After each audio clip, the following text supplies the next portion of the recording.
Imagine watching Doctor Who. The cringe of it. Anyway, here's the intro.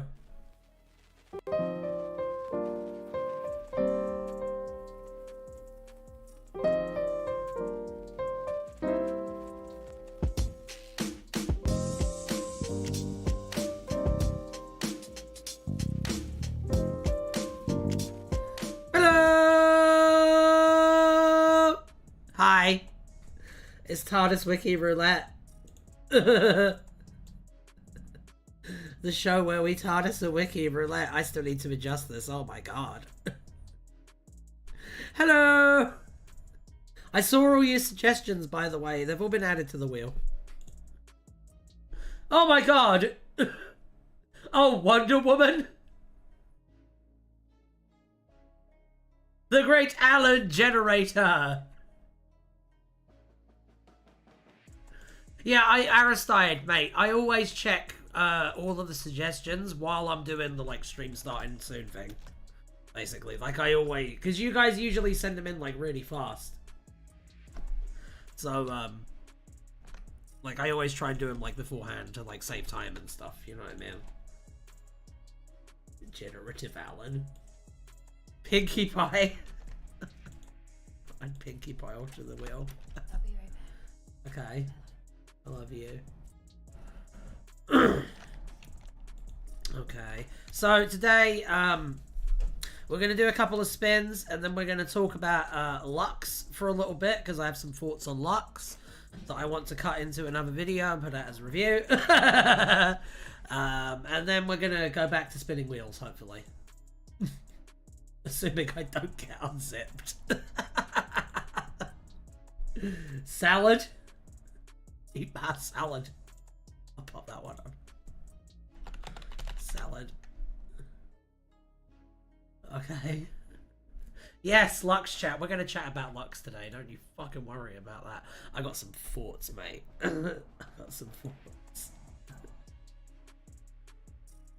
Egg salad equals excellent. What Cybermen say when they're pleased. So Balin froze up Lux. So before I start, what did you guys think? Did you think it was great or fantastic?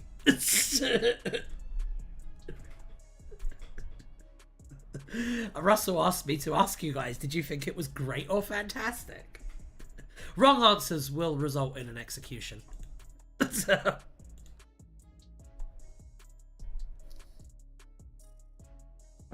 thought it was fine, a bit weird at parts, or whatever. Mostly positive with some typical criticisms. There is actually a previously established expanded ENT told Lux. It's a pity we didn't get to Wikify it before it came out. Showed up in the Droomport Empwister. Sack Russell T Davis anyway. He's got it coming. I'm gonna talk about it. I'm gonna address it. Don't worry. I mostly enjoyed our scary cartoon. Me too. Me too. We're gonna talk about it. We're gonna talk about it. I do have some positive things to say about Lux as well. I had many thoughts. I enjoyed it, but for God's sake, I wish they would stop having a god as a series episode 2 villain. Well, to be fair, this god was like a big old wimp, so I think it's okay. This god was an embarrassment. So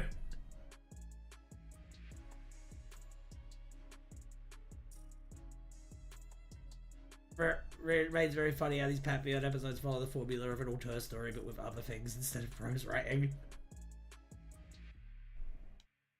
Doctor Who wasn't animated for long enough, to be honest. I like them being weird. We're going to get to it. We're going to get to it. But first, we're going to spin a couple of wheels, okay? First, we're going to spin a couple of wheels, and then we're going to get to it. And then we're going to get to it. Okay, let's get Alan up. Let's get Alan up. Alright.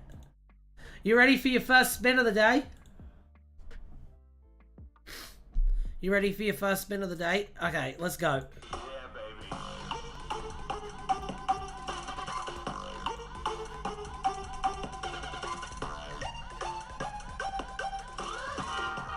Nodo's imaginary friend. Well, this is a cracking start to proceedings, isn't it? Okay. Let's take a look together.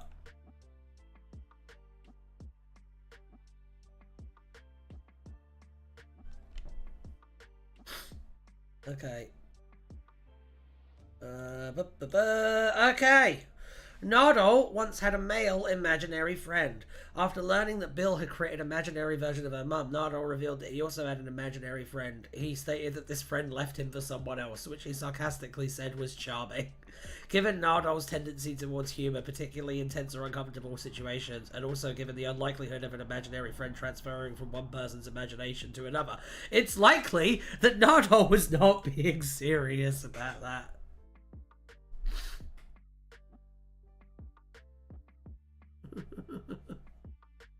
My ring-a-ding, that kid from the... My ding-a-ling. It's a Chuck Berry song.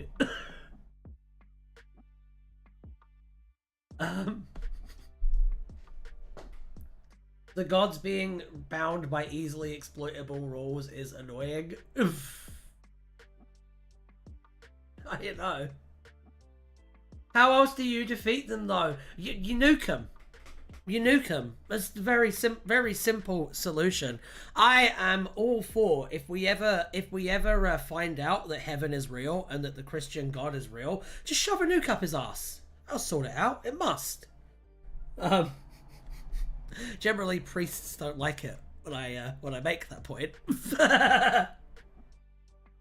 Yeah, to kill gods, you just have to... Exactly, though. Exactly. Like, imagine Thor came back now, and was like, oh, yeah, I am the mighty Thor. I can control lightning with my hammer. I can smack things with my hammer. And it's like, that's cool, but we have orbital nukes now, so who cares? Neocon riot intensifies.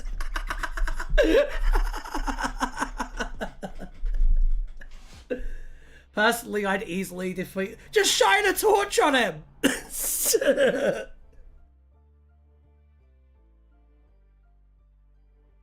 One thing that surprised me was how much aesthetic inspiration the episode took from Twin Peaks. I agree.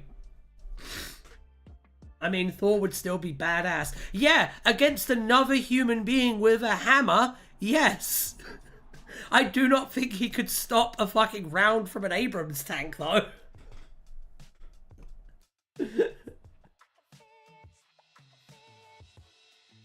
Wasn't this the plot of Dirk Gently? I don't know, because I've not read Dirk Gently. But was there a fish in the percolator? Can Thor split the atom by hitting it very hard with his hammer? There's stories in Norse mythology of just like humans and regular animals getting the better of Thor. So no, basically. I remember people joking about some Indiana Jones type plot when some ancient artifact is recovered and it just breaks as it's really old. B, oh no, the guy just shot the sword wielder. See? That's one of my favourite tropes, is like ancient evil, modern weapons. Lux versus Thor, who wins? Thor every day of the week. If we're talking, what are we talking there? Are we talking like Thor from mythology? Because Thor from mythology would just destroy the movie theatre.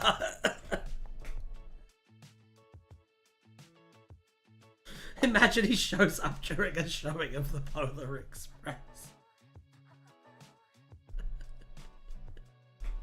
Do you guys just want to talk about Lux? Because I get the vibe you just want to talk about Lux, and I'm kind of here for it. So, if that's what you want, we'll do that in a second.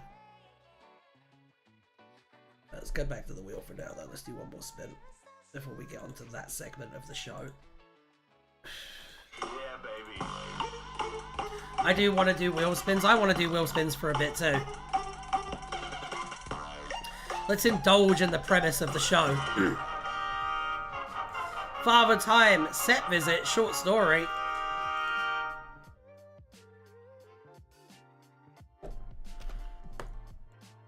Wiki wheel, wiki wheel. Okay. Okay. So. There we go.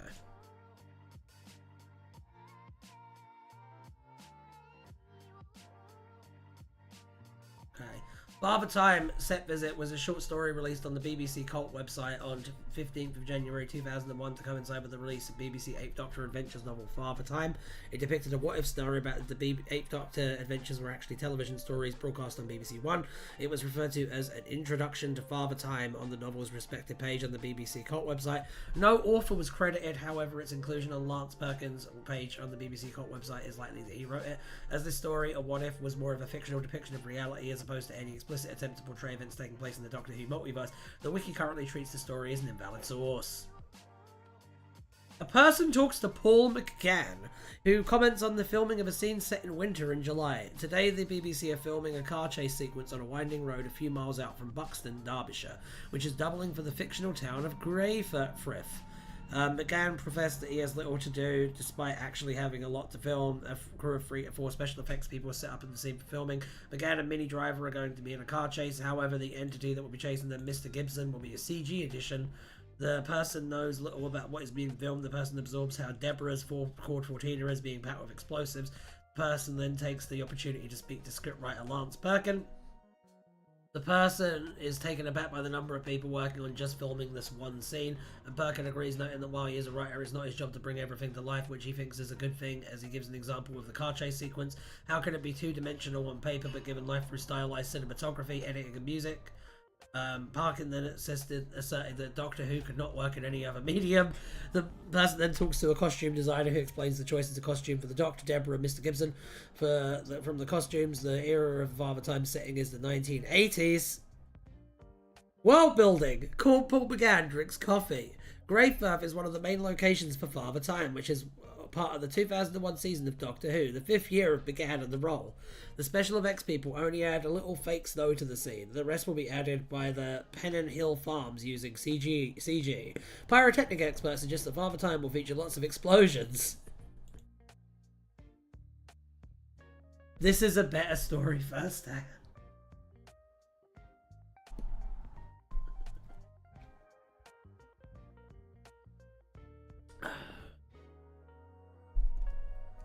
Doctor Who actually thrives in people's imagination. I know, this is very strange to me.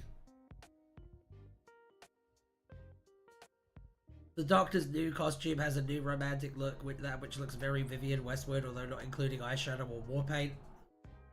The costume for the character Deborah is more dowdy and effects achieved by using unflattering jumpers and corduroy trousers. The costume designer doesn't reveal anything about Mr. Gibson's costume, however. Okay.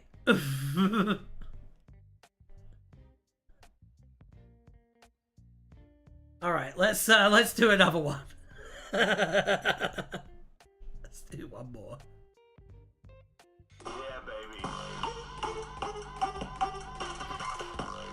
It's all fine.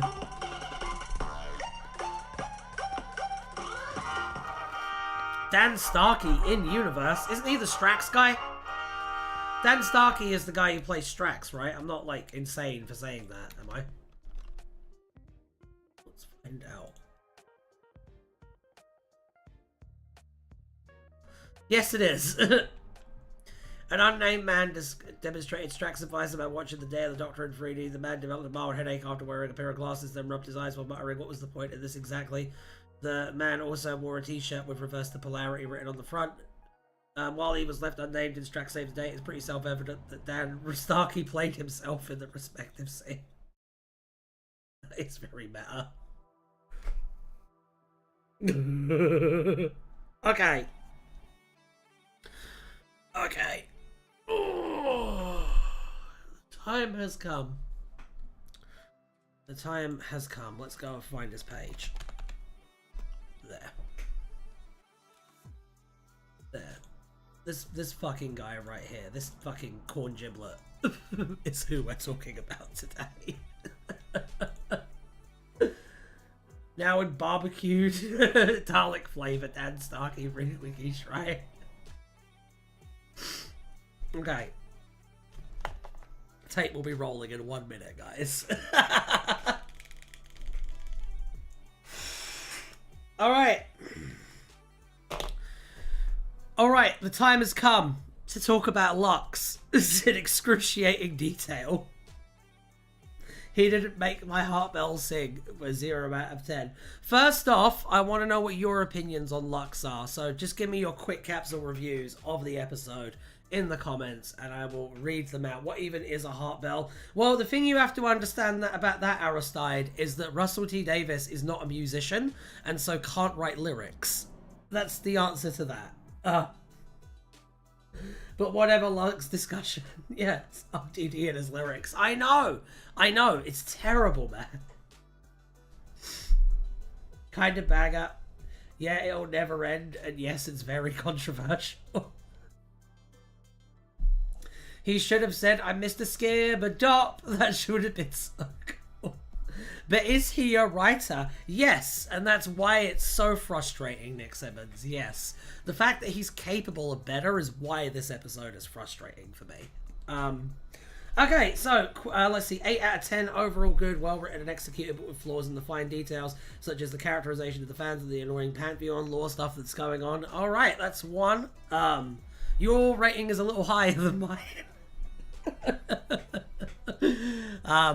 So yeah, Lux, I'm going to start with the stuff that I liked about it.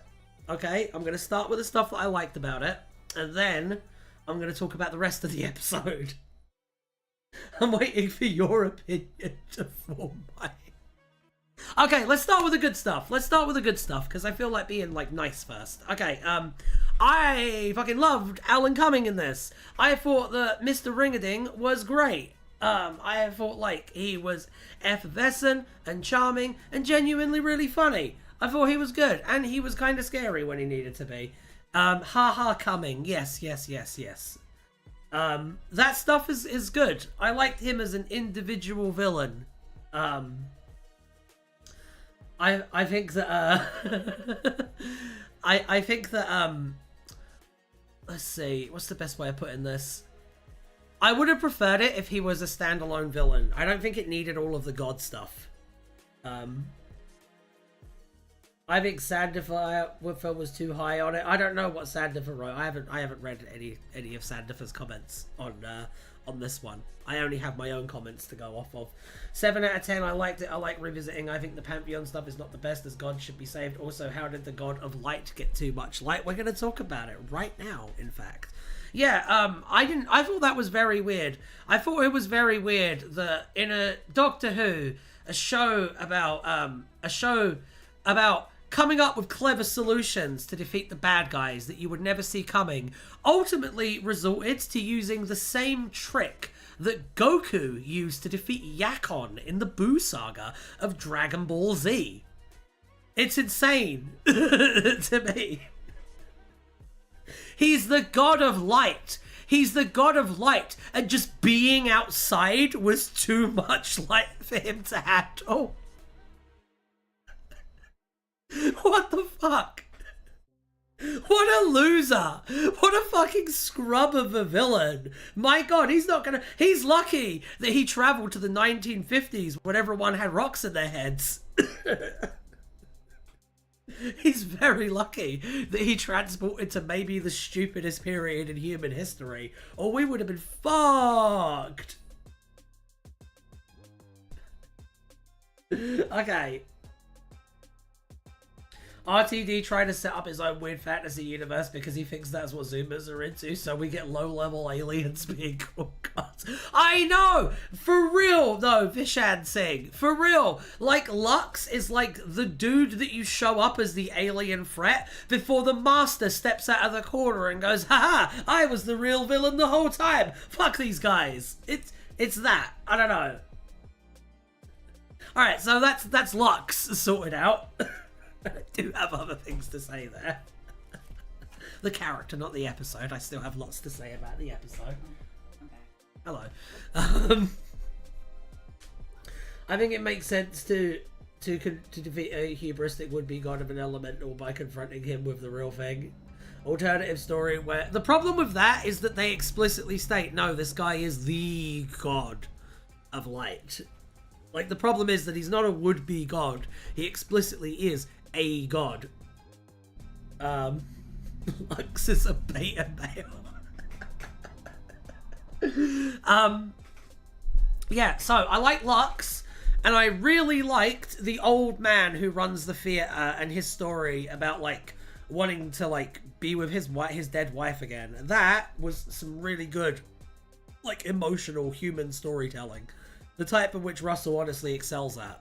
That stuff was great. I liked that. That as a married man, that touched my heart in a very sincere way, and I really liked that.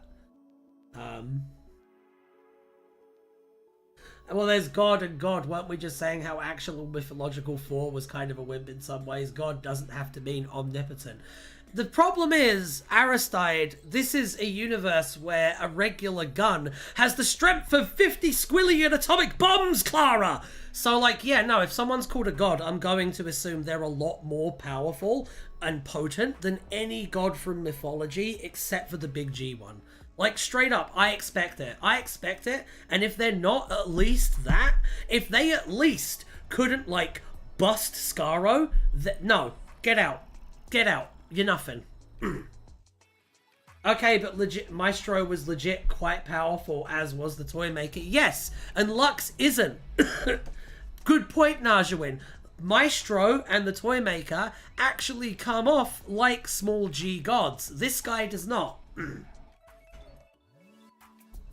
I don't like Doctor Who's tendency to keep making everything weaker. No, neither do I. Neither do I. Lux solo Skaro, easy. No, he doesn't. Because all the Daleks would have to do is point one of their guns at the ceiling, go, exterminate, and blow a hole in it, and he's done. It's over. He's fucked. He can't do shit. The Toymaker literally fumbled the wall. As well as I know, as well as you know, I consider all Time Lords gods. Lux is a bit beyond Time Lords, a bit below the Toymaker. I would argue that the Time Lords are far beyond Lux for two reasons. Number one, they could go outside. Number two, they could go outside. There's no sun in Scott. We saw it. We saw it in The Witcher's Familiar. We saw it. That Lux can't even touch grass. If he touches grass, he dies. The Time Lords should be powerful, but they keep getting nerfed so Daleks can actually have a chance. Lux incel confirmed.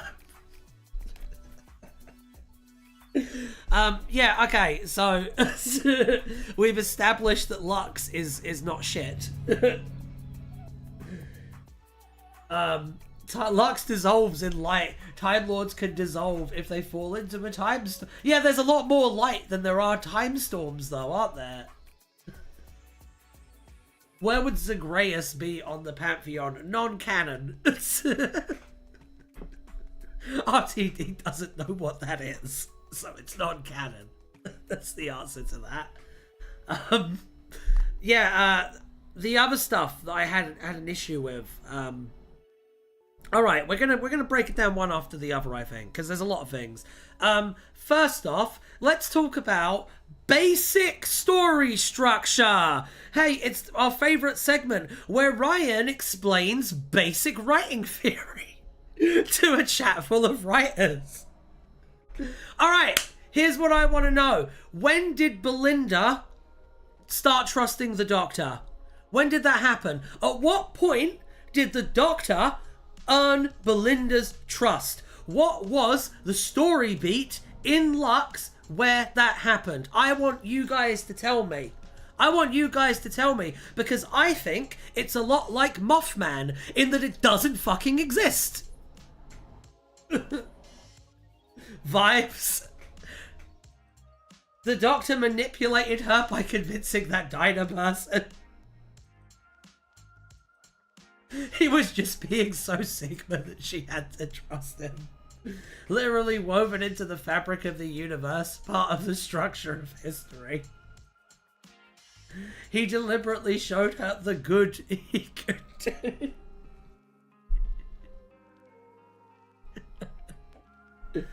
Excuse you, Mothman exists. He was just a large white owl, but let's be fair, a real owl. I'm pretty sure he was a crane. actually. But you know, you're right. No, Mothman was an owl. Yes. I should have said the Loch Ness Monster. The Loch Ness Monster definitely doesn't exist. Bigfoot exists, but that's not a conversation I want to have with you right now. I know, legitimately, this is what I thought the intent was. I mean, it failed. It failed as that beat, which in this story is the most important beat in the entire thing, because that beat is where the conclusion is earned, and they didn't earn the conclusion. I think it was just meant to be so. I don't agree. I'm sorry. I don't agree. I don't think that it counts as... I don't think manipulating someone into trusting you is the same thing as, like, earning someone's trust in a character arc sense. Like, she was established as the lie that she believes is that the Doctor can't be trusted, which is incredibly basic and shite, but the lie she believes is that nothing happens to disprove that lie. Him manipulating someone, sorry, is not proof that he's trustworthy. Fun video, the body of Mothman, I'll check it out. I mean, with the earlier plot beats, it's in character for the for the story arc. I genuinely think it was just, we need her to trust the Doctor because the plot needs it at this point. Exactly, Mr. M Works, that's exactly what it is. It was literally just, this is the beat where I'm supposed to trust you, so now I trust you, even though you kidnapped me and took me to segregation types. I trust you.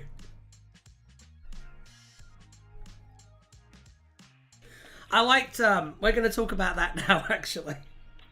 She shouldn't have trusted him. She really should have been pissed off. I agree. I feel like I feel like what would have been good is if after they met the Doctor Who fans, she was like, look, this is too much. I can't. This is insane. You're insane. You're clearly going to get me killed. All my loved ones killed. Fuck you, I'm out. I think that would have been the correct beat to play there. We're going to talk about it in a second now, Javan. To be fair, I don't think she ever believed the Doctor was secretly an evil mastermind. She just correctly recognizes him as self-involved, prone to going with his own plan and sacrificing people. Yeah, and you know what? Aristide, that, yeah, but you gotta think, she's a nurse. And what you just described there is a malpractice suit from her perspective. From her perspective, this motherfucker is the dude that gets an entire hospital closed down because he decided during an operation to stick his pinky finger into the incision and whirl it around a bit for a laugh. That's who he is from her perspective. From her perspective, the Doctor is evil. Like, there is no way to, like, get around it. Like, he's a dude who takes stupid risks with people's lives and gets them killed. In the medical profession, that is an evil person. Also, doesn't the Doctor have the ability to make people trust him through, like, just being around them, his trustworthy face and all? I'm not gonna... Yeah, but story structure, Xavier. I get that that's one of his canon abilities in the novels or whatever, but, like, you still have to satisfy the needs of story structure. What I'm saying is I don't think there is something to be disproven for Belinda. She's simply correct about him. The question is whether they can work together anyway.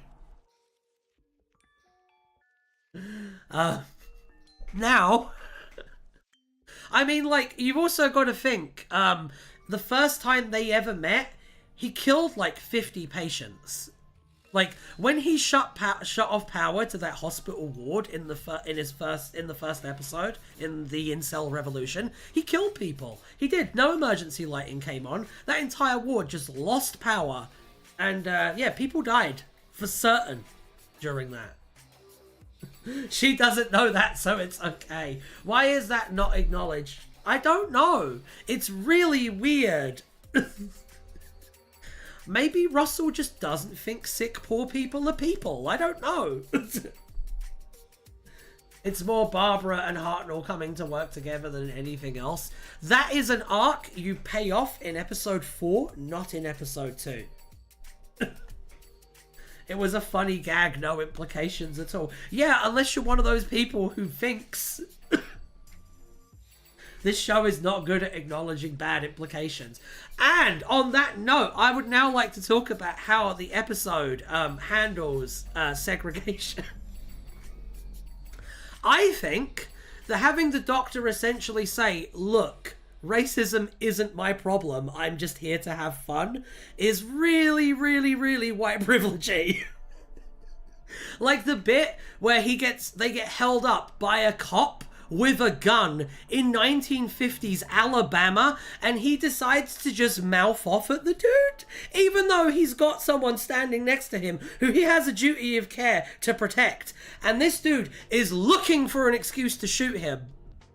It's wild. It's wild, man. And I get that it's a rich white British dude writing about American history, but like, bro, just fuck off. That's my honest opinion like that. I think he wanted to set it in the 50s because of the vintage cartoon stuff, realized he'd cast a fucking black actor as the Doctor, and was like, oh shit, well, this is an excuse to make the Doctor look cool, isn't it? The thing with the dead patients gag is that RTD clearly stuck it past the BBC and Disney. It's the kind of dark humour that would have been nixed if had noticed, so he can't linger on it. That's what the Doctor has done since forever. It doesn't have the balls to have the Doctor solve racism inequality. I don't expect the Doctor to solve racism, but I expect him to help. I expect him to be a positive force in that battle. I don't want him to fix it for humans, but he should at least not be like, you know what, that's your problem, actually.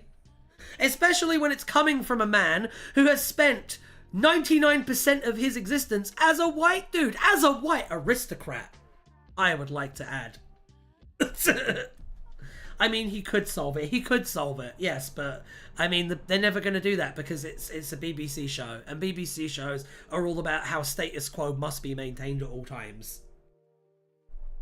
But like, the Doctor is like sorry as if he did an oopsie, like he wasn't upset when the patients died. As far as him mouthing at the racist cop, I think he knew all along that the cop was fake. The problem is, Aristide, the problem with that isn't the internal science fiction logic. Yes, he knew the cop was fake. Yes, it was okay for the Doctor to do that.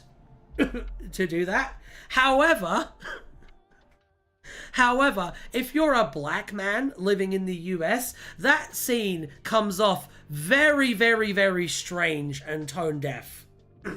Extremely strange and tone deaf, because the Doctor's first thought should be, oh shit, my companion could fucking die here because it's a racist white cop with a gun. I mean, what would you like the Doctor kowtowing to the top would come off as wildly OOC for any Doctor, just to not be so flippant about it. It still has to be a confrontation where he's able to confidence his way out of having a gun pulled at him. But just, like, respect the fact that this is a thing that happens to people in real life all the time, and that in real life, you can't get out of a cop holding a gun to your face by mouthing off at them.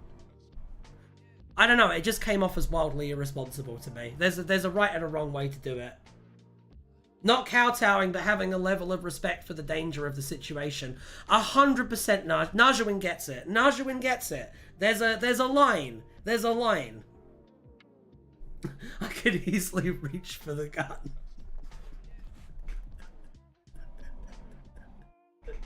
Yeah. I'm level 2 Krav Maga. I'll just disarm the gun.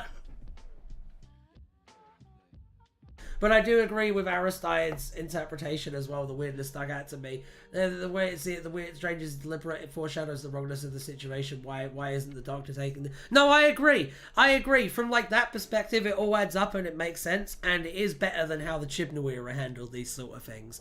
I still think it flubs it a bit though. And I think the bit in the diner is like... If it wasn't for the bit in the diner where he was just like, you know... It's your problem, basically. I wouldn't care.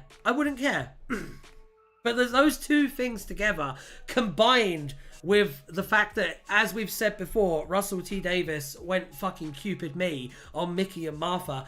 And, as we've said before, the fact that the first thing that happens when the Doctor turns black is the white companion is casually racist to them. No, I don't really think that Russell knows how to write black people very well. And I've said this before and I'll say it again. You just have to look at fucking how Martha was treated. Like, cast your first black companion and then explicitly make their story about how they're a silver medal to the white companion. Absolute dog shit, man. If he finds the pretense stupid, he's going to call it out. The whole he has a gun part is a stupid argument when why don't they just shoot him for mouthing off applies to every episode. Because this isn't a situation like, right. I'm going to explain this to you, Vishan, okay? Very simply, okay? When they're on the planet's Boobily boss and someone is firing a disintegration gun at the Doctor, someone's holding it in his face, that is very, very different to a black man being held up by a white police officer. Very different.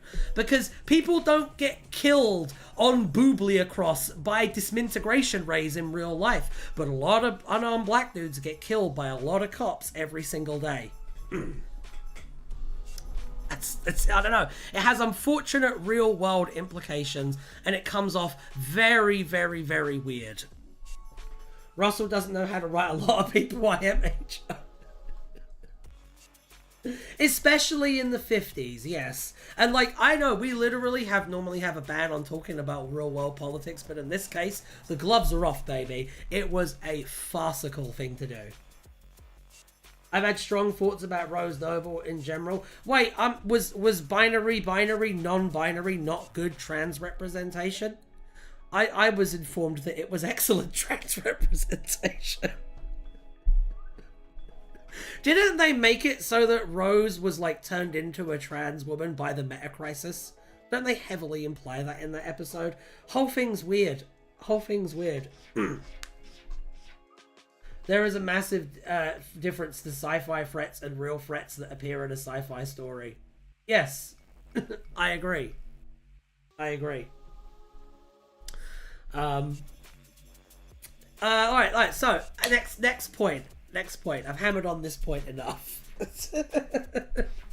I've made all of the I've said all of the things that I want to say.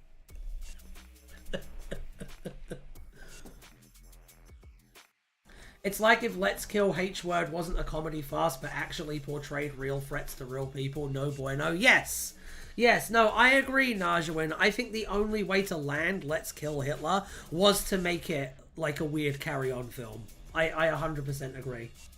I mean, almost everything about Rose's lip service that doesn't even properly understand what it's talking about as much as RTD tried. I will never forgive, I always talk about this, I will never forgive Russell for the video he did where he defended putting Rose's dead name in the episode. And his justification for putting Rose's dead name in the episode, which upset a lot of trans people, okay? A lot of trans people did not like that. And he literally was like, you know, I spoke to trans people and then decided to do it anyway. The thing that I hate about it is that he's like, oh, well, you have to understand that Jason actually means doctor in ancient languages. So you have to understand, I'm a genius and you should worship me. He's the only showrunner that I think I actually dislike as a person. And it's happened because of RTD too. Because before, like, to be fair, he spoke to the actress. Oh, the actress who, if she said no, she would have been replaced with another actress. That one. Moffat's big brain now passed to Russell. Moffat was nowhere near as bad as this, Never. Moffat was never like, I did this problematic thing because sci-fi Doctor Who stuff. You have to understand I'm a genius. That's literally, you know, whenever I go, you have to understand I'm very clever. I'm literally referencing that interview. I thought you didn't like JNT. I was talking about modern Doctor Who showrunners. No, JNT was a groomer and he should have died in prison. But that's besides the point. Basically. That's completely beside the point. I asked a trans friend and her response was, God save us from Baby Queen.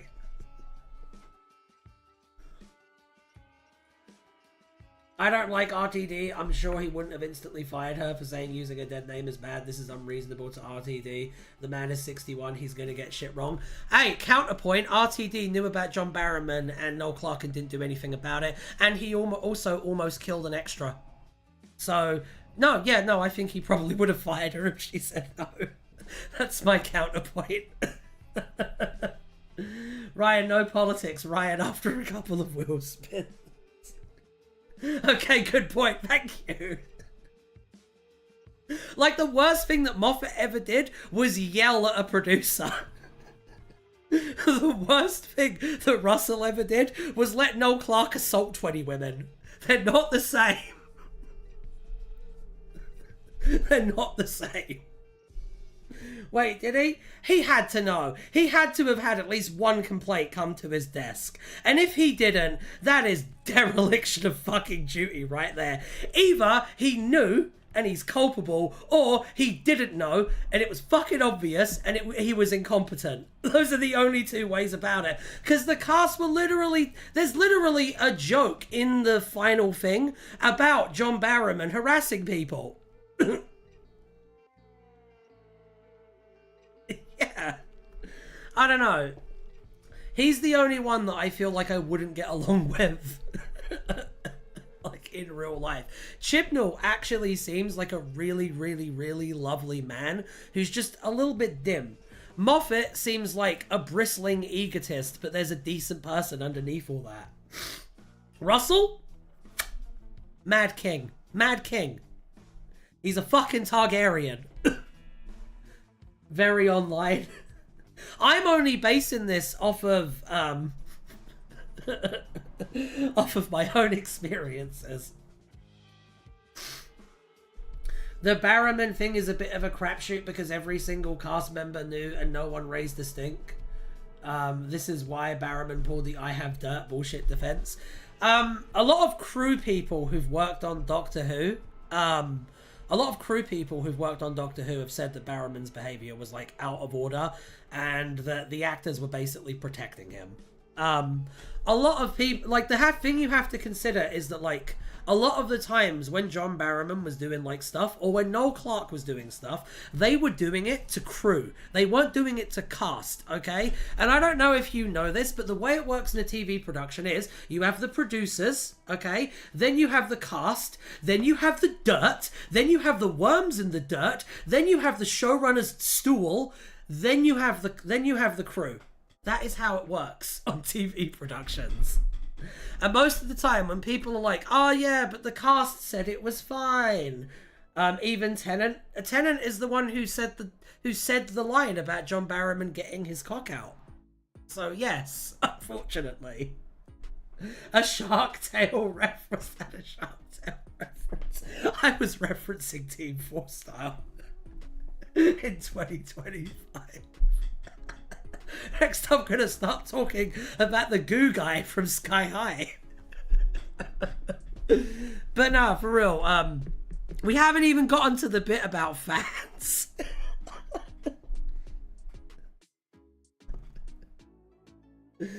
On Tennant's podcast, he interviewed Tate, and Tate had a story about the crew having a slightly impolite question and how RTD instantly fired them, and Tennant said quite right too. What a fucking twat. Honestly, I like David Tennant, but that was a cunty thing to fucking say. And if any of you Doctor Who fans want to watch this video and decide to get mad at me because, oh, you're showing division in the fandom, fuck you. You're willing to overlook horrible things because you get toy. You are a worm person.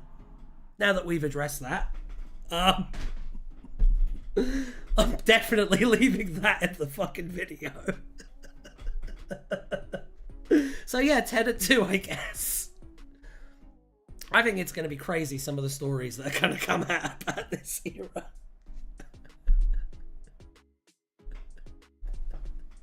Don't worry, I wasn't talking about you guys when I said that. Let's talk about the fan stuff. After calling Doctor Who fans worm people, now it's time to defend Doctor Who fans with my shield and sword. No, it's okay, I'm a one. Should I like mod? No. No. Let me cook. Let me cook. Let me have this one, Fate.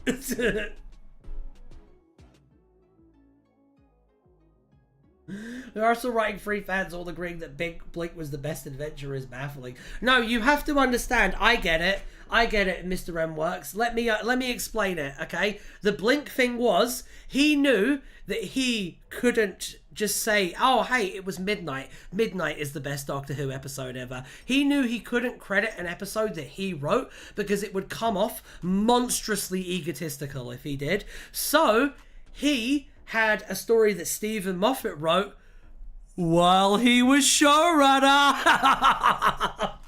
It was all very clever.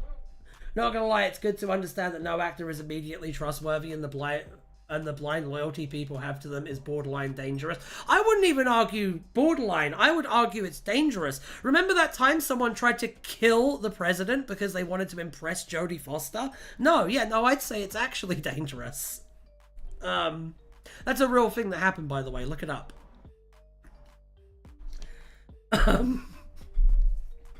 So, it would have been funny if they insisted that Dimensions in Time was their favourite. Let's talk about the fandom thing now. Depends on the president. That guy is out free? Oh my god!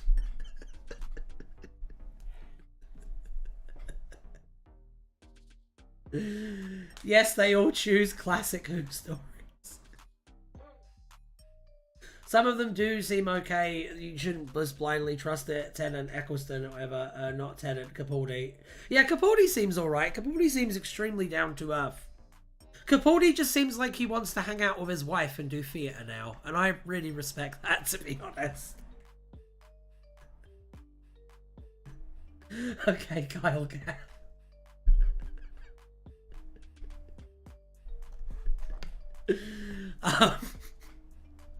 So the fans that appeared in the episode, I have a lot of thoughts about that, but I think it's really important to remember, Doctor Who fans, it's really actually like, let me full screen this so you all know. Okay. That's the full screen cam.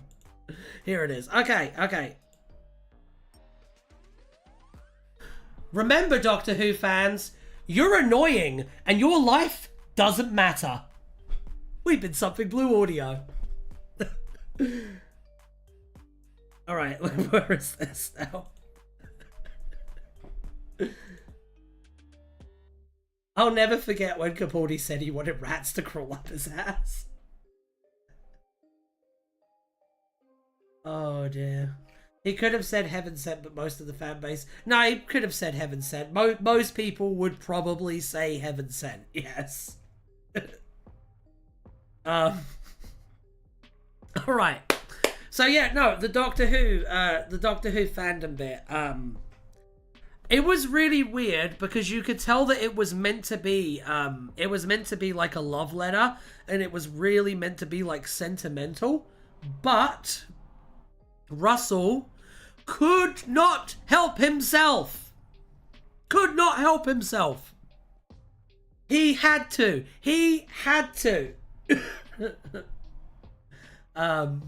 Right, Heaven Sent is very overrated. It's good, but it's not that good. Heaven Sent and Hellbent saved my life. I won't go into detail, but what I will say is it saved my life. So I will never hear a bad thing about Heaven Sent and Hellbent. Ryan More Than You has criticised John Barham and JNT and RTD all within a span of 10 minutes. I'm detecting a pattern here.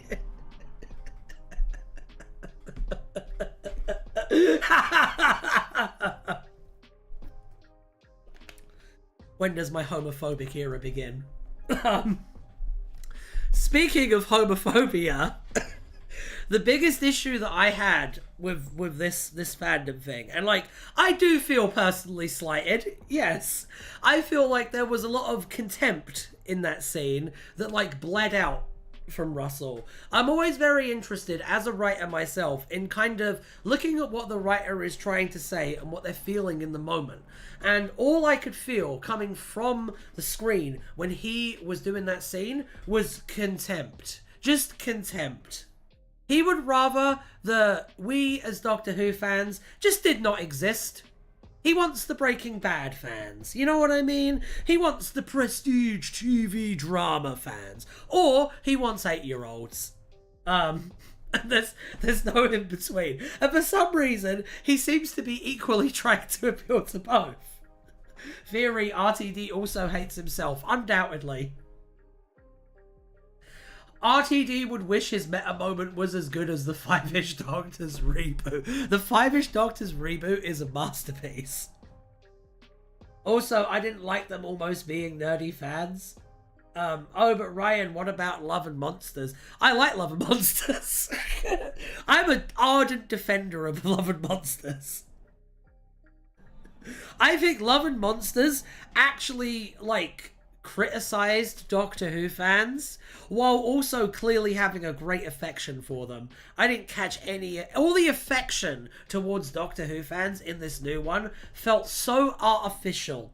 The bits that felt real to me were the bit where Belinda just tells them they're annoying and the bit where they say their lives don't matter.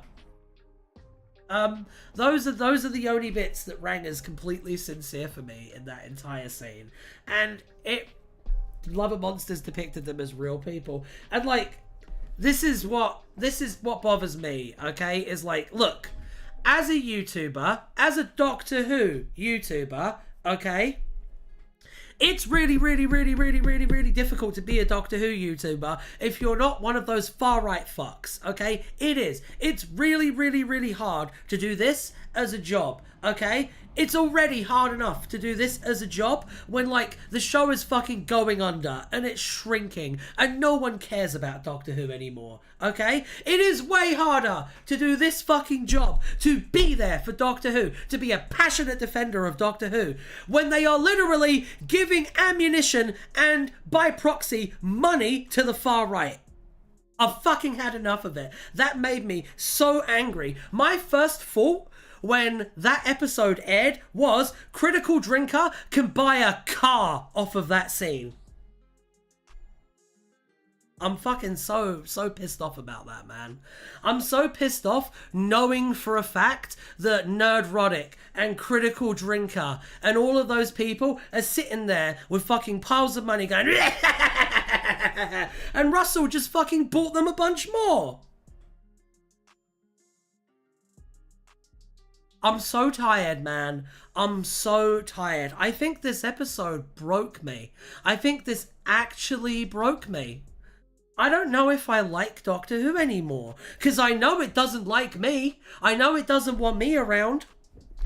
And I hate that after being a bulwark for this show, after fucking spending years fucking fighting the good fight and trying to do my best, we get this. We get this. Nah, man. Nah, fuck Lux. And that's without even getting into the fact that it has a fucking Christian message at the end. So maybe he's just trying to appeal to those people. I think it's weird how there's like explicitly an afterlife now in Doctor Who. Mr. Oh no, there's no light at the end. It's just blackness and emptiness after you die. The guy who'd spent his entire first run as showrunner pushing that message as hard as he could. Now, all of a sudden, he's 60 years old, you know, every meal he has is closer to his last than his first. All of a sudden, he thinks there's an afterlife. That's very fucking convenient, isn't it? There is a lot to love about it, but the stuff that there is to hate about it has sent me into a frothing rampage. And it's got nothing to do with the episode itself. It's to do with the systemic issues that have been plaguing the show like for years. And speaking of Chibnall, Chibnall's stuff was usually just boring or bungled messages. Exactly, Xavier. Whereas this actively feels hostile. I think it's anti-Christian. It might intend to be anti-Christian, Najawin, but the average conservative Christian is going to watch that and think that Russell is on his side now. That's something really common with old TV doing. My dad used to be an atheist. Now he's very agnostic, I think, because he might have some regrets about his life. Everyone at that age does. I know you're not defending RTD. It's okay, Vishan. You've been making some very good points in this. It's fine. I mean, the Black Void is an afterlife, just not a good one for the inhabitants. There is a place after death, just nothingness, but still technically something. Weird, man. I think I'm a mild agnostic. I'm actually very religious. I just don't talk about it very often. And I find it so insulting to my intelligence. The far right are the loudest, but not the majority of fans, I have faith. They might not be the majority of fans, Mr. M Works, but they control the narrative that goes out to non-fans. You are much more likely to get a Nerdrotic or a Critical Drinker video in your algorithm than you are a Faries video or a Mr. Tardis video. And if you're not a fan of Doctor Who, you're going to see them first. I don't know. I don't believe in aliens created humans conspiracy theories, but I think things being godlike is absolutely possible. I believe in Tulpa theory, Xavier. I believe that we create our own gods through our own imagination and belief and bring them into existence, and then they're able to have an influence over our world because of the level of influence that we give them. The only god that I don't believe in is the Christian god, because I don't think humans could conjure up something omnipotent. But yes, I think Thor was real, I think Odin was real, I think Zeus was real, I think they're all still real, just in a much lesser capacity than they used to be. That's my genuine spiritual belief. Hot take, but people like Drinker are popular because they say things a lot of people say out loud. When he laughs at the fugitive doctor being a middle-aged black woman, it speaks to people somewhat unfortunately. No, I agree. It sucks that Doctor Who got sucked into the internet wars. I know, it really does. It really does. Ryan, is your religion Doctor Who? Yes, I actually do unironically think that the Doctor is a pagan deity. Yes, I do. I think they're a folk hero. I believe that Doctor Who is mythology. I believe it's much bigger than some franchise owned by the BBC, and I always have. And in 300 years' time, there will still be people telling Doctor Who stories. It's just that they'll be in the public domain. I really believe that, like 1000%, yes.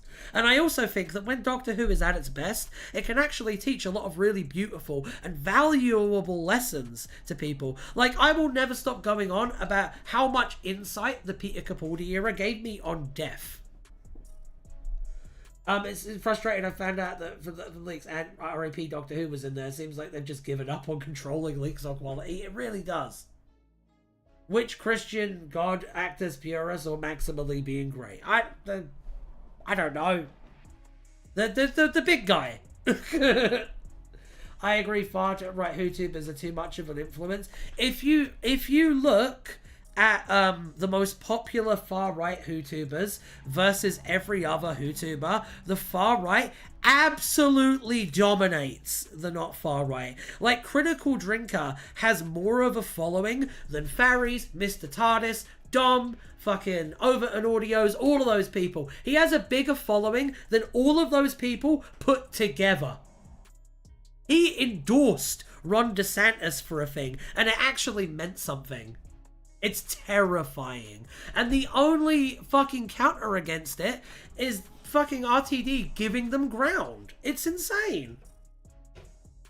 It's insane. And I feel nothing but anger over it. And a lot of betrayal. Quite a lot of betrayal as well. No, Nerdwriting represents the reason I agree that making fun of fans is okay. You shouldn't put so much stock in fake things. Owning $1 billion action figures is only for yourself, and that's okay. You can have a hobby. It's okay for fans to make fun of fans, yes. But no, there are different conceptions of the Christian God. I don't want to get into that right now. I won't give you anything back in the end like many of them expect. My brother-in-law won't stop talking about Critical Drinker, just keep spouting just wrong facts. Yes, they have 100% audience capture right now. The amount of views that Critical Drinker videos get is comparable to how many people watch Doctor Who now. It's over. Doctor Who lost. And it does make me angry because, like, we are just watching history repeat itself as a joke. We are. Like, have any of you guys ever seen, you know the famous clip of Chris Chibnall where he's like, I think it could have been better written. I just thought it could have been better written. You know when he's like a kid? When he's like 15 years old. Have you guys ever seen that clip? Like the actual clip. Not the meme, but like the clip in context. Have you guys ever seen that? I have a story to tell you before we end this episode. No, I think writers should tell fans, guys, this is all fake at the end. Focus on the real world and make real connections. They didn't do that though. They told the fans that their lives didn't matter unless they worshipped Doctor Who. They literally did the opposite thing to that, Bishan.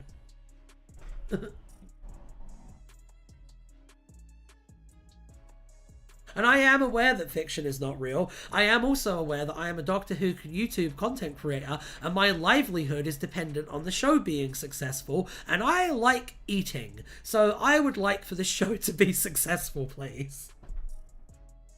This video has only been an hour long. We ought to do a few spins more at least. Yeah, where he complains about running down corridors and cliches, etc. Yeah, okay, I want to talk about that as my closing note on the luck segment. And then we're going to spin some more wheels, because I love you people. Thank you for being patient with me while I spout my venom. I mean, we'd still be here if the show got cancelled. I would be more in on the show if it got cancelled. But we're not talking about that. We're talking about this right now. Because I have a story. It's time for Story Time with Ryan, your favourite segment. Okay. So, what actually went down in the famous Chris Chibnall clip, and I'll pull it up to prove it. I don't have a problem with this, okay?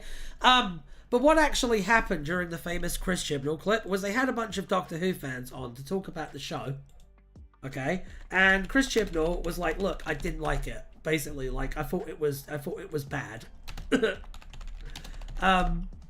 And what they did was, in response, they got Pip and Jane Baker to fucking tell Chris Chibnall that he was wrong for not liking the show. On live TV, they had Pip and Jane Baker come on and and tell him he was being ridiculous for not fucking sucking their toes. Okay? And then, when Chris Chibnall, like a Giga Chad, refuses to give ground, they get John Nathan Turner on the fucking phone to tell him off for not respecting their craft enough.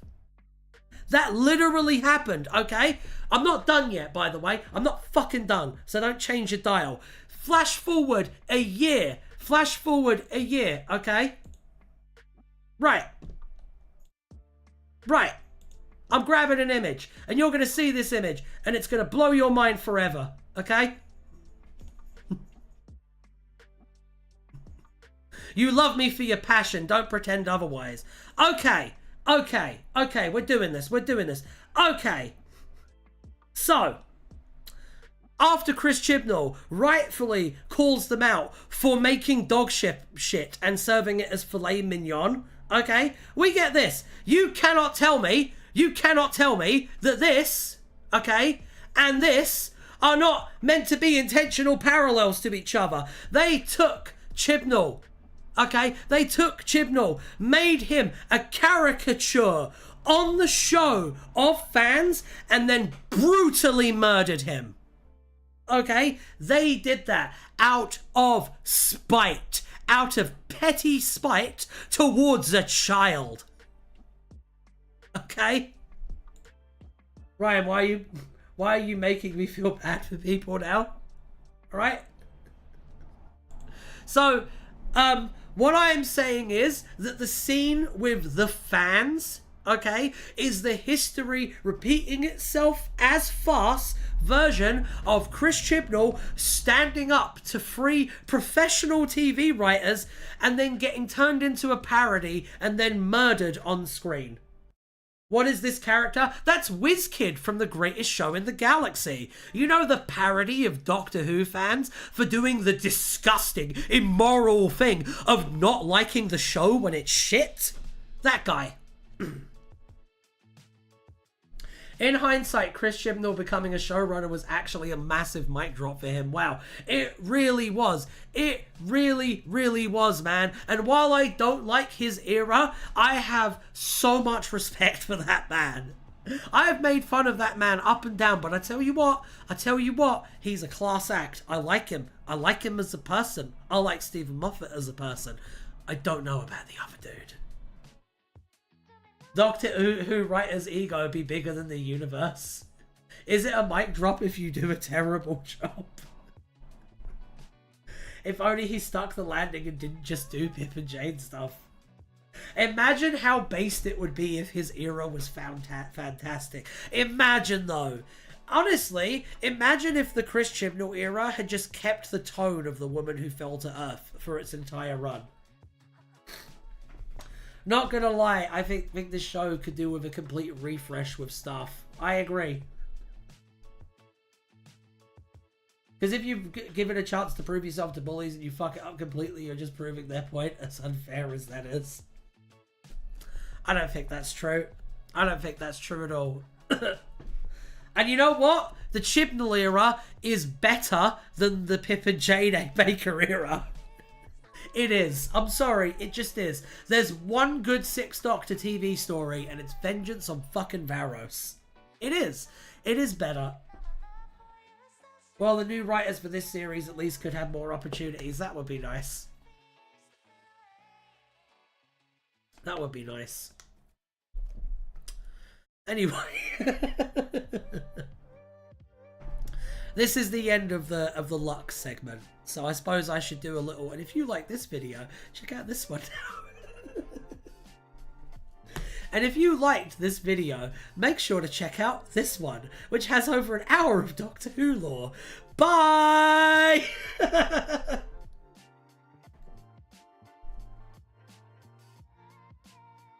How many good Whittaker stories are there, though? There's The Haunting of Villa Diodati. There's,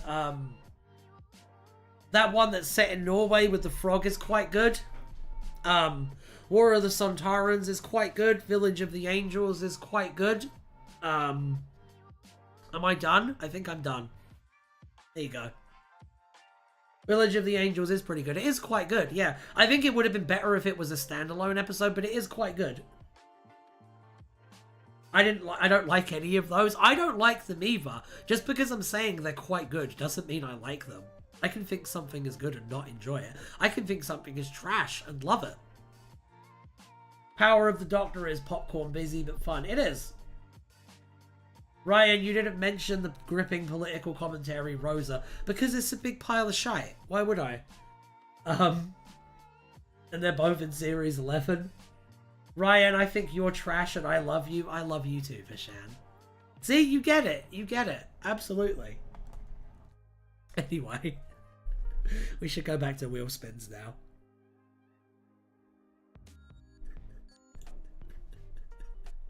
Were you guys you guys knew that I was going to be talking about Lux today? Did you expect the Chris Chibnall bomb at the end? I really want to know. Were you expecting me to pull the whiz kid out? That sounds dirty.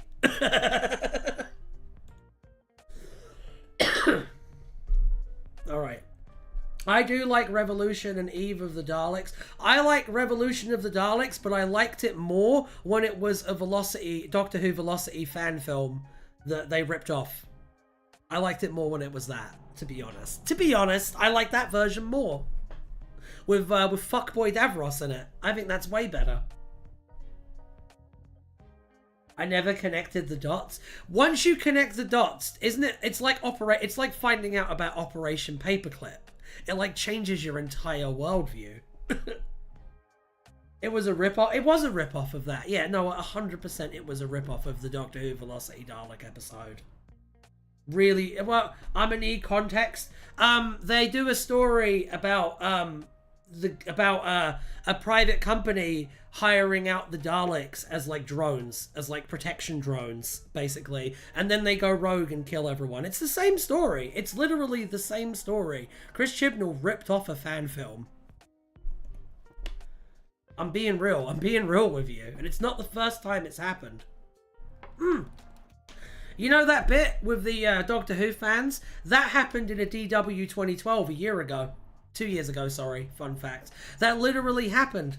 They had a scene where they had all of the major Doctor Who influencers at the time break the fourth wall. I mean, a lot of people could have thought of that. Hey, you're talking to the man who might have invented Nardole. I know what I'm talking about. And definitely invented Tim Shaw.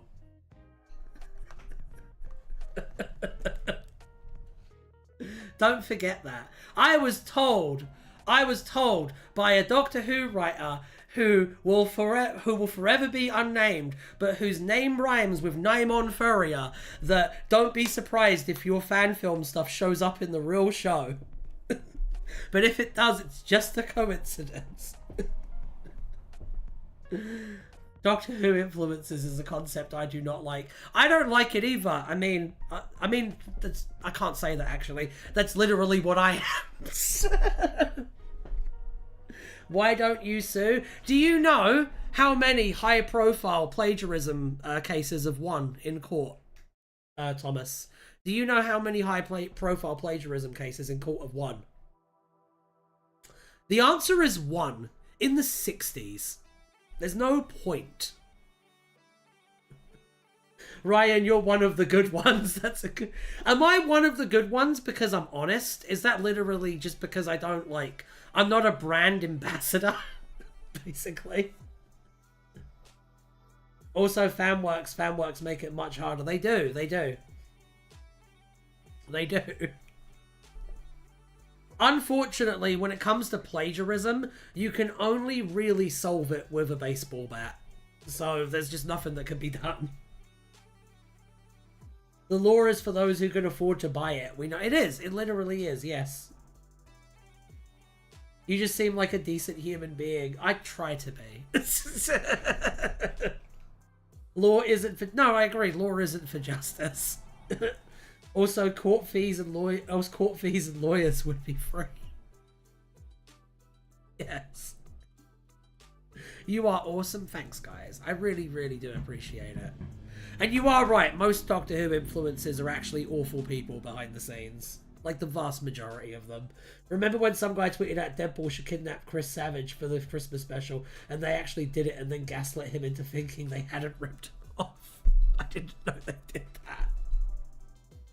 Some lawyers do work for free, by the way. Some lawyers actually are heroes and do incredible work. Majority are not, but some of them are. Can you name names on the awful ones? No. DM me. If you DM me and ask me for dirt, I'll give you it. But if you don't, I'm not gonna fucking put. You know what? I already said a bunch of inflammatory shit about Russell T Davies and fucking John Nathan Turner today. I called Doctor Who fans worm people today. I'm not going to start naming and shaming people too. Things do get crazy in the Twitch stream. If you come onto the Twitch stream, I will name names. I will just tell you I think someone's an asshole. Like, straight out. Because I know that none of them watch the Twitch streams. You should watch the Twitch streams, though. Are we doing Mass Effect today? I think we're doing Mass Effect today. I want to just do Marvel Rivals again, but I think we're doing Mass Effect today. Naja, when they sucked me in, they want me to form a competitive team now on Marvel Rivals, because I'm good at it. What game is being played tonight? I think I'm doing Mass Effect tonight for the first 4 hours, and then after that we'll see. But I'm doing Mass Effect Legendary Edition tonight. Kind of a Renegade, a little bit Paragon playthrough. Mass Effect 2, yes. Accurate. Naja Win is my strongest soldier. He always knows. Marvel Rivals tomorrow, Pokemon Uranium Thursday. Yes, that is usually what we do. I might have to swap the Thursday around at some point, but we'll talk about that on stream tonight for the Twitch people. But yeah, you should all be coming up on the Twitch. I stream like 8 times as much as I do on Twitch as I do on YouTube. You should all be watching my Twitch. I used to hang out in a writing community, and 12 years on, it feels like we all hate each other. I get the sense that you and I like Love and Monsters for the same reasons. I literally have had a Victor Kennedy in my life. I won't say any more because I don't like talking about it in public, but I have literally lived through Love and Monsters, yes. Yes, that's the reason I'm so bitter about the fandom, actually. One day I'll talk about it. Tomorrow is Rivals, Thursday is Pokemon Uranium. If the show gets cancelled, I will firebomb them all. I promise you that. If the show gets cancelled, I will let loose a fucking tsunami of dirt. Did you get sucked by Victor Kennedy? I was the only one who made it out, I think. It wasn't Ian Levine, was it? It was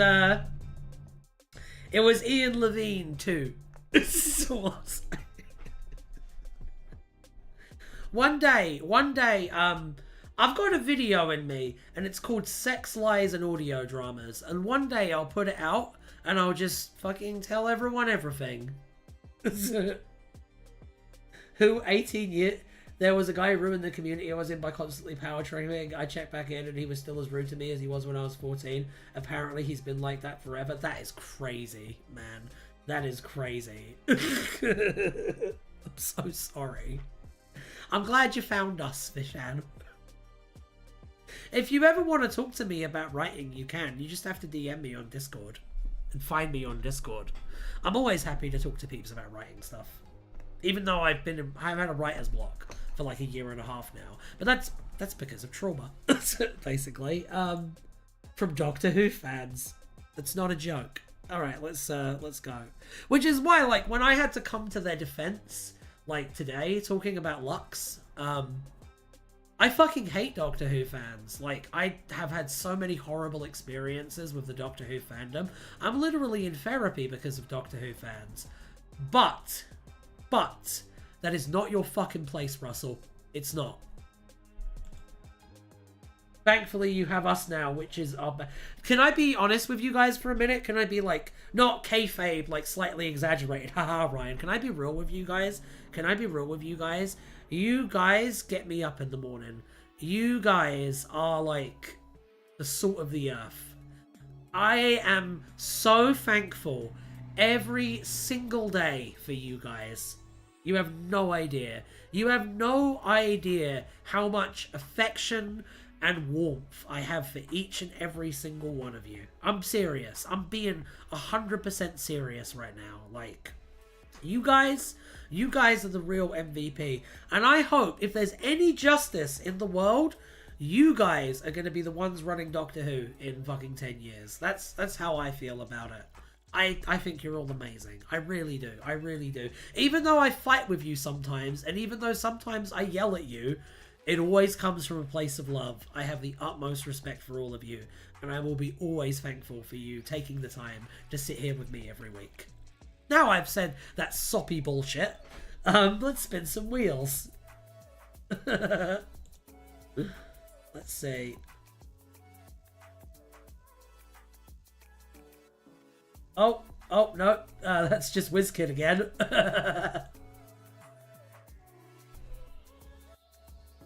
If only I had that film degree I couldn't afford because education is for the rich. I feel you, man. I feel you. I feel you. I feel you. I feel you. I feel you. I feel you. I would love to write for Doctor Who, even if it was just like a little magazine story, but I don't have an elite education, so that's never going to happen.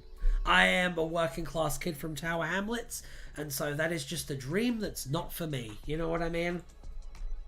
Let's do some wheel spins. If anyone ever needs anything, come to us. We are always here to talk. Either email or join Discord. Another thing, actually, that's a good point. If any of you are ever having any problems and you ever need advice or like just someone to talk to who'll be like neutral, come to me. I'll talk to you. I'll help you out. Anytime. Anytime. Fan-made audios are better anyway. Mine certainly are. Internet connection died briefly, so I mostly missed the soppy bit, but I've gone through it at 2 times speed. Honestly, I don't really give a fuck about Doctor Who anymore. I'm tired. I'm very tired of Doctor Who. So, like, I mostly come here for you guys. The BBC has made Doctor Who a very tight members-only group since nuking the Prose licenses of Big Finish and Telos Publishing. I know, and I think it's what's led to its destruction. And it's funny, because that's exactly what happened in the 80s. I agree with you, Xavier. 100%. 100%. 100%. Makes me very sad. But what can you do, eh? What can you do? What can you do?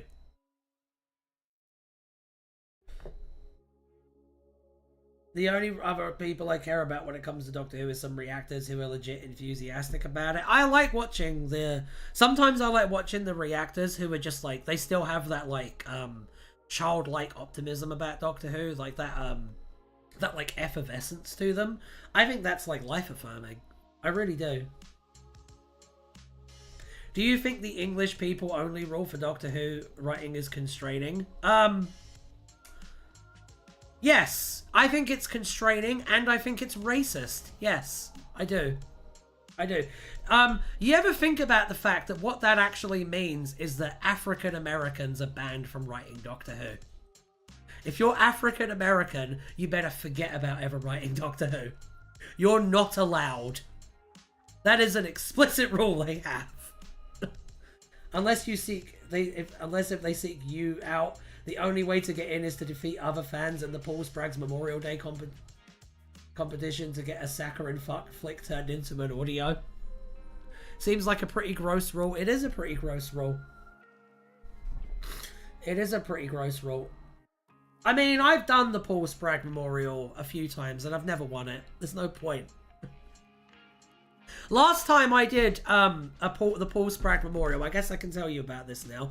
My story was a Fourth Doctor story. It was called The Box in the Basement, and the idea was that the Fourth Doctor woke up in a funeral home where the like head of the funeral home and the pallbearer were like, "No, it says here that you're dead, sir. You're dead. Get back in the coffin, sir." And it was basically like an absurdist, it was an absurdist Kafka-esque like workplace comedy, set on a city built on the corpse of a dead god. That was my submission to Paul Sprague. It didn't win. That is terrifying. That seems like it could be funny. I sent an entry to Black Library's yearly 40k contest and they waited 6 months to send me a rejection letter. I will say, if any of you ever know of any submissions only things, for things that you know, let me know and I will enter them and I will put a lot of effort into my entry. My favourite thing I ever did in terms of like, if I was to convert any of my audios into a TV story, I would love to do the one I did. I did a Halloween and Christmas combined special, and they were called Night of the Demon and Day of the Angel. And I would love to do Day of the Angel as a Doctor Who Christmas special. Day of the Angel is about a planet where so it opens and they're rehearsing a Christmas panto, and essentially it keeps time looping back to the beginning of the panto whenever one of them dies, which is all the time. The reveal at the end is that the entire planet was taken over by a weeping angel that was photographed and then put on social media and became a meme, and as a result became an infinitely replicating weeping angel. And the whole thing was essentially a meta-commentary on how Doctor Who always settles for a shit Christmas panto for each of its Christmas specials. I sent it to the Doctor Who magazine people. They really liked it. I've given up on the Paul Sprague competition. Don't know if they'd let an American win anyway. They absolutely would not. Any entries by Americans are getting thrown into the fucking shredder. I mean, I don't think I'd be a good fit for 40k. The fan base is also aggressive.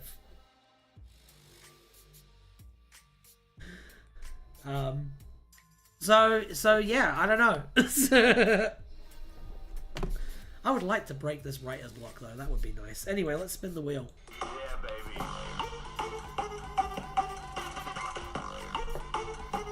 Obverse is chill with Americans. Very. What's Obverse?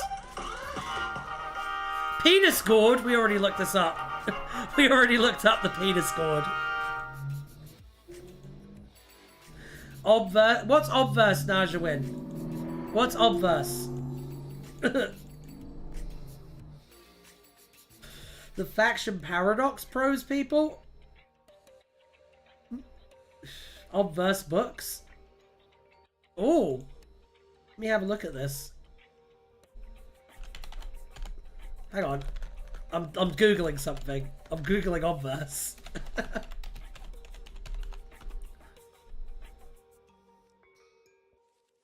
me take a look.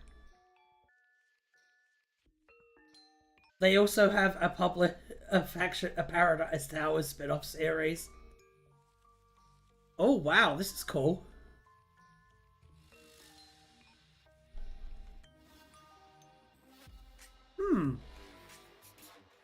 Looking them up.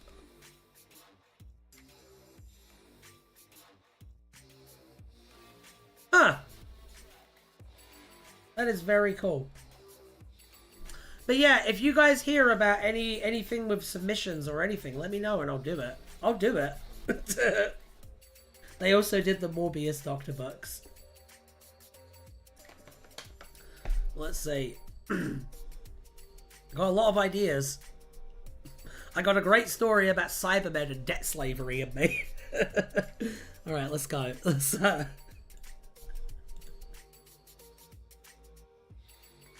Alright.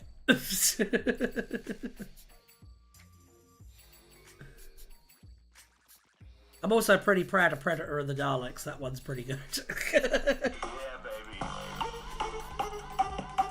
Oh, and the Black Archive line if you want to do an analytical work. Oh, okay. Millie, movie Millie. Alright, so that's Obverse and the Black Archive. Those are the places I should look, yeah? Okay.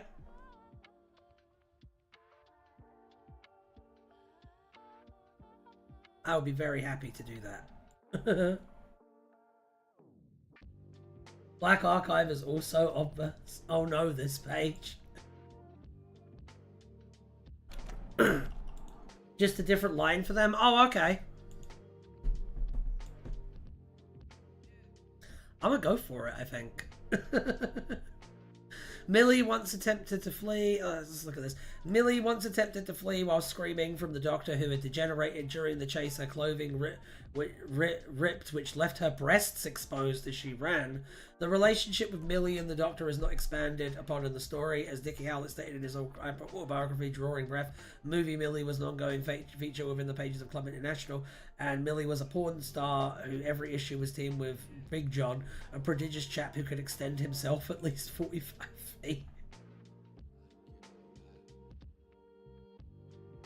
What's wrong with Candy Jar? Why did you say Candy Jar? What happened there? This was a crazy page. Let's do another one. Let's do another one. Alright. Yeah, baby. They're the Unit book series, folks. Weird people. Dentist from the church on Ruby Road. I mean, I'm getting a very strong vibe from you, Najawin, that you're not telling me to stay away from them, but you're heavily implying I should stay away from them. That's the vibe I get from that statement.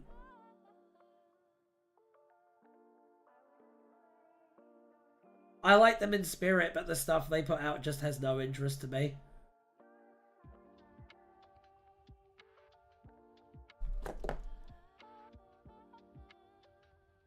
That's fair. I understand that. Yeah, no, I'd rather try and submit to something that I actually care about. I don't really care much about Unit, so that's fine. In the 3 weeks following her interview for Davina McCall's television program, Ruby Sunday experienced bad luck due to the meddling of goblins. One such case of bad luck was falling over in front of the dentist. Ruby soon after recalled the dentist to her friends on the taxi ride back from a nightclub.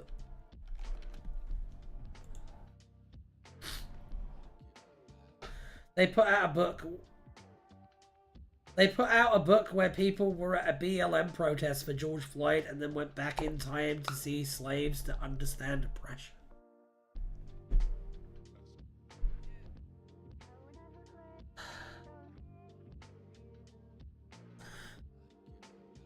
No.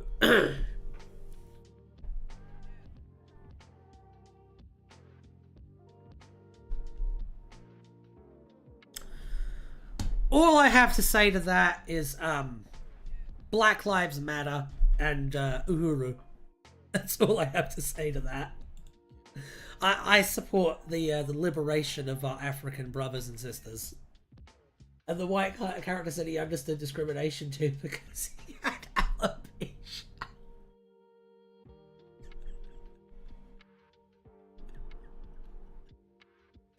As someone on the spectrum, Obverse always struck me as a very autistic way of approaching making EU material. That appeals to me. You know that I'm an autist as well, right, Vishan?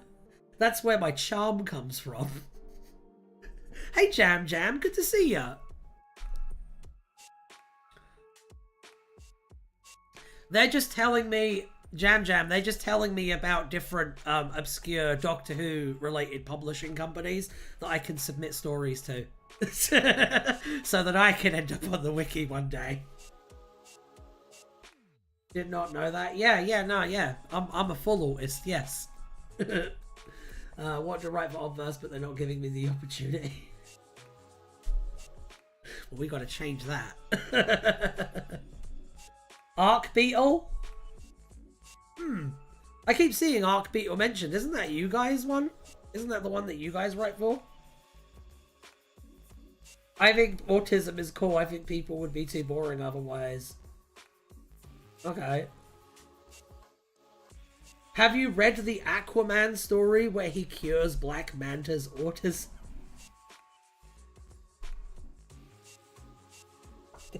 Not, no.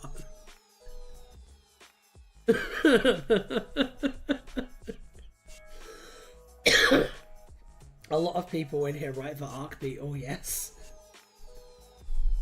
I'll look into them.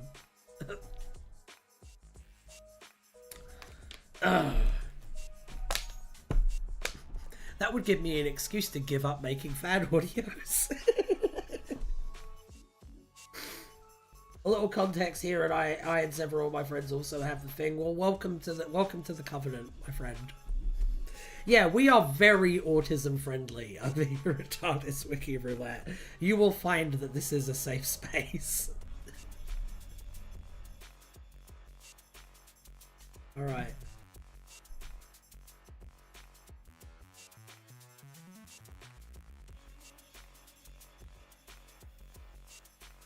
Have you guys ever seen? You probably haven't. Have you guys ever seen? Have you guys ever seen the Ben Affleck movie, The Accountant, with the autistic action hero? Have you guys ever seen that? That movie. They're making a sequel, I think. Yes, I've seen it. Okay, Nick Simmons. I had a very similar upbringing to Ben Affleck in The Accountant. So my dad, he realized that when he found out that I was autistic and he found out that I was a quote-unquote spastic, okay, his first thought was, well, the boy needs to be able to protect himself. And so I spent most of my youth alternating between getting yelled at, getting hit, and learning lots of martial arts. Basically. So, I relate a lot to that movie, even though I think it's trash. Based? Not really. I mean, I could definitely take apart every other YouTuber in a 1v1. I could probably beat them all at once. But I have severe trauma. So...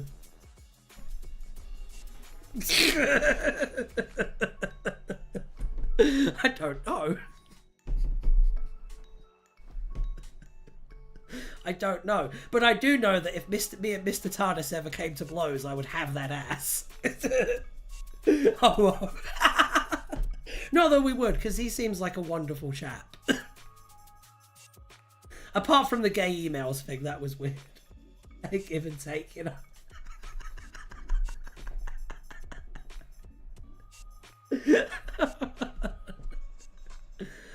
Oh dear. Okay, let's look up another wheel spin before I go. This one's gone over a little bit.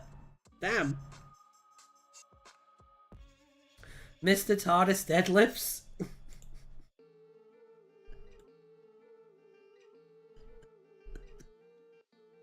You know what? All the deadlifts in the world can't save you from a quick shot to the throat, Vishan.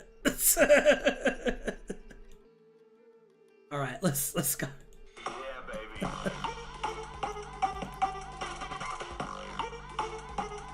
What homosexual electronic letters? Tech wizard. We already looked.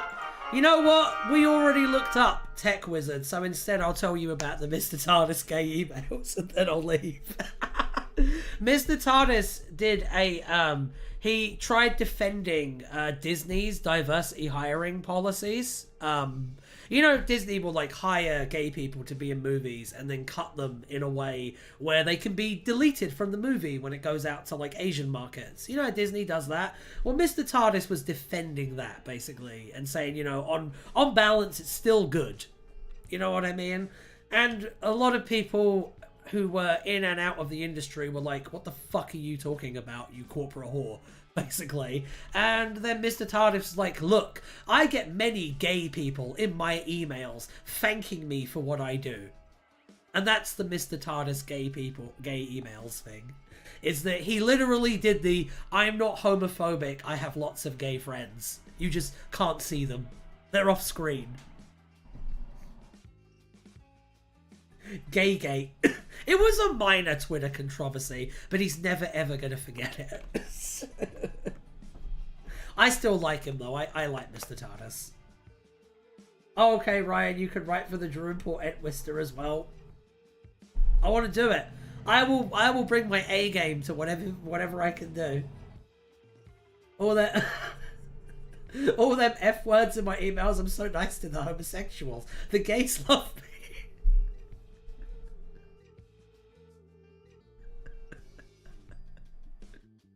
TARDIS is a good guy. He's also ultimately a bit of a shill. He and I have been in minor skiffs while he's streaming over it. I agree. I agree with your assessment, Vishan. I agree 100%. I think Mr. TARDIS is a very good content creator. I think that they're a pretty decent person, from what I can tell. They are also a brand ambassador, though. They are. I don't know. He doesn't always like the show. He does ride a little hard for some of the bad episodes, though. He also responds too much to awful, awful humans who want him dead. That is also true. He isn't awful. He isn't awful. He isn't awful. Like, I'll make fun of the gay emails thing, but it's very much a light-hearted kind of making fun. I think he's a decent chap. I don't know. I do. I think Faries is a decent chap as well, from my understanding. They seem very cool as well. And I think that a lot of the 13th Doctor fans treated him really awfully during that run of the show. A lot of people showed very ugly sides of themselves by going after Faries, in my opinion.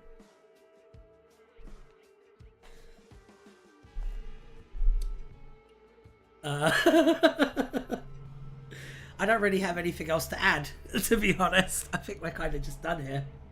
Stewbag Fool is an angel. I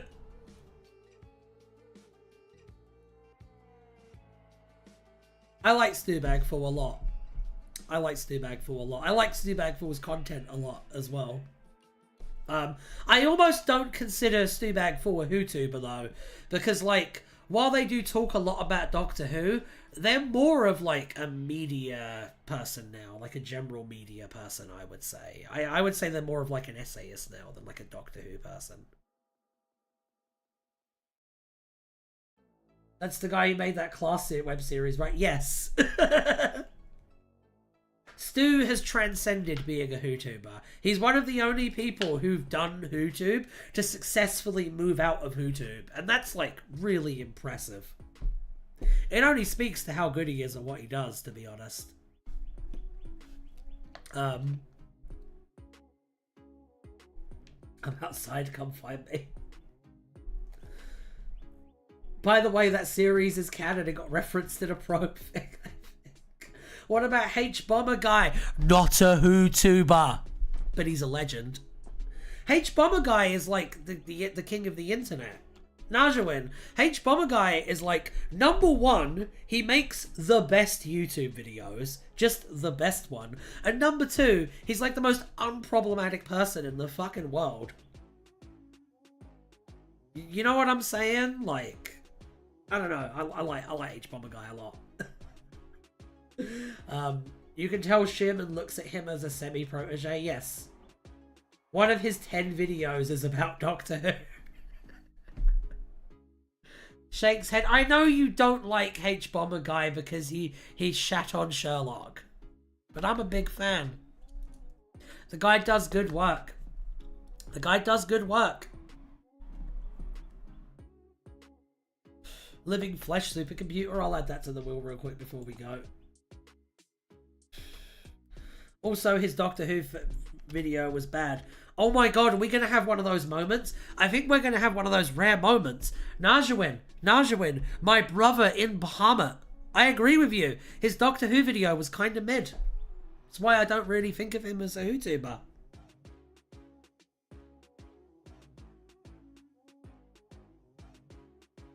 H-Bomber sometimes pursues moral angles that aren't very defensible. Wasn't a fan of spending half of the Red WBY video implying Miles Luna was a pedophile. I also don't H-Bomber Guy. He's shit on Twice Upon a Time. I love Twice Upon a Time. I still like H-Bomber Guy. Alright, so I am going to wrap up for now. I will be back on Twitch in about an hour. So come find me. And I will be playing some Mass Effect. Should be a good time. Until then, be safe, be happy, be a bit docky-wocky. I don't fucking know. Just have a good time, yeah? Bye!